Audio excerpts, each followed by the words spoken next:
Hey guys, we're just going to do a little solo today because I wanted to make a shorter video for you so you can just dip in, dip out. So my plan is for us to do the solo from Hero by Enrique Iglesias, not the Bowie version.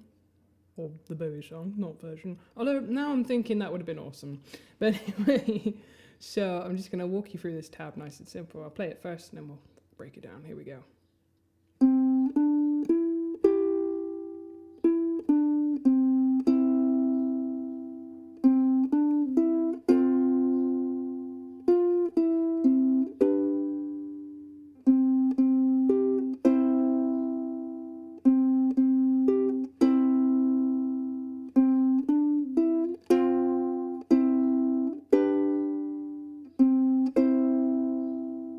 Okay, so let's break it right down, as I've said before. So super friendly this, if you just think of it in terms of chords. Probably the weirdest thing in it is a 3/4 version of a C chord. But that's just so that you get your E in there for the melody. But anyway, so nice and simple. The little, I call it like a lightning strike that you see on tab, that's just a crotchet rest. So you would just go 1, 2, 3, 4, and I'm just counting the beats at that point, not trying to confuse you guys. So 1.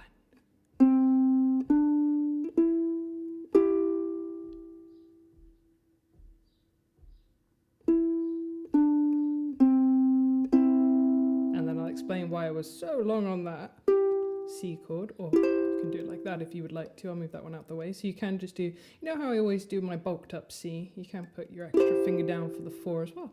Very pretty C. Anyway, so that note that the 3/4 is on, that one's worth 4. I know it's not that clear on tab, which can be quite annoying, but that one's worth 4, but then you see you've got a crotchet rest after it as well. So it takes the whole time that you're sort of holding it, waiting to about 5, because you're waiting 4 on this one, you're going 1, 2, 3, 4, 1, and then you start playing again. 2, 3, 4, 1, and that rhythm goes throughout the tab all the way through. We'll keep going though. So after that C, then you have an A minor. You can see I've just done it with 2 fingers, just the 2 in the middle, but you could put your 2 on like you would normally with an A minor if you want to pluck the whole thing. Now the reason I'm not strumming these chords is because if I go like this, I'm taking my fingers off the strings, and then by the time I'm trying to come back, I'm like, whoa, where am I? And I might end up playing things with my thumb. It's fine if that's where you are. If you're a complete beginner and you want to just play everything with your thumb, then fair enough, I understand that. And if you're doing this with a pick, then absolutely, it doesn't matter. But if you're looking to get into finger style with this, then I would definitely say try and pluck it best you can. But like I say, if you're using a pick, here we go, I've got one. Here's one I prepared earlier. Sound like Blue Peter, but then I've tried to design it so that you're not doing anything too finger picky in it. So it won't matter so much if you are using a pick. But anyway. Enough about that. So we're on to bar 1, 2, 3, 4, 5, 0, 2, 0. Here we go. So 1 into an F chord. I'll try and move these out the way. I just realised my whole hand's there, so you can't really see, but that was an F chord, I promise. Standard F chord, and I'm just plucking, like I said, or you can, if you've got your pick, you can strum it, get your pick ready for the next note. And you'll notice I leave it down. This is so I can navigate. This is just a force of habit. I don't have to leave the chord down. I could take it off and just go. And then to my G chord. So there's always lots and lots of options. And another thing about this old lightning strike, crotchet rest, use it to think, where am I going next? You know, use that time. You've got loads of time. You're holding down that chord. You're going, right, what's the next note? Oh, I got some zeros. That's okay. Okay, so I got my finger ready. Okay, I'm good. That's your thinking time. Then you're over to your C again. Lots of thinking time. Where am I going next? Lots of thinking time. Where are we going next? Okay, we've got another 0. Now this is the fun bit. I do like this bit. So quick-ish changes. So you're going F to C. Again, you'll notice I'm only using the ones in the middle.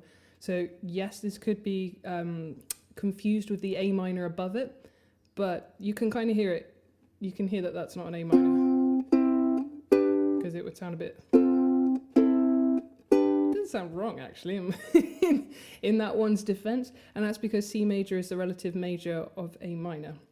So those chords, they share many notes. There's only a 1 note difference between them anyway, which you can tell when you play it on a uke. It's the easiest way to see it actually, because there's your C, minor, so close. But anyway, enough of that. So from the F to the C to the G, nearly called it a D, it's not a D. And then back to your C. And let's talk about that G, because you've got a dot and you've got a dotted minim. And the reason I'm pausing is because, again, not easy to tell on tab. The previous bar is minims as well. So let's translate that to American. So you've got some, I want to say these are whole notes. So they're worth 2. So 1, 2, a little bit faster. 1, 2, 3, 4. 1, 2, 3, 4. So they are worth 2, they're minims. F and C are minims. That G is a dotted minim. Now, I've talked about this dot before, and I know it still throws a lot of people, but let's talk about it again. So the dot, whenever it comes after something, it is worth half the value of what comes before it. So if it comes after a minim or after a whole note that's worth 2, sure do hope I'm remembering it as a whole note. But anyway, if that is the case, okay? So half of 2 is going to be 1. So now that dot's worth 1. So then it's just simple maths. The 2 add the 1s, which means it's worth 3 in total. I'm going to say that again. I know this goes whoosh over everybody's head. And that's fine. It did with me for years, so don't worry about it if this totally throws you. If you see a dot after a note, it's worth half the value of the note before it. So in this case, the note before it's worth 2. So that means the dot is now worth 1, because 1 is half of 2. So now you've got a 2 note and then a 1 dot. Add them together and what have you got? Bibbidi bobbidi boo. You got 3. So you'll go 1, 2, 3, 4. 1, 2, 3, 4. And there you go. I know that was a bit of a whistle stop tour, but I'm pretty sure you're going to pick this one up fairly quickly, to be fair to you. As long as you remember the lines of the strings, you'll be fine. And just to give you a little bit of a show of what on earth this hand's doing, just in case it wasn't clear, I'll play it one more time. So you can see I use Pima fingers on here, which is left over from guitar in all honesty, but it does help with all the fiddly things you can do on a uke. So here we go, from the beginning. 1, 2.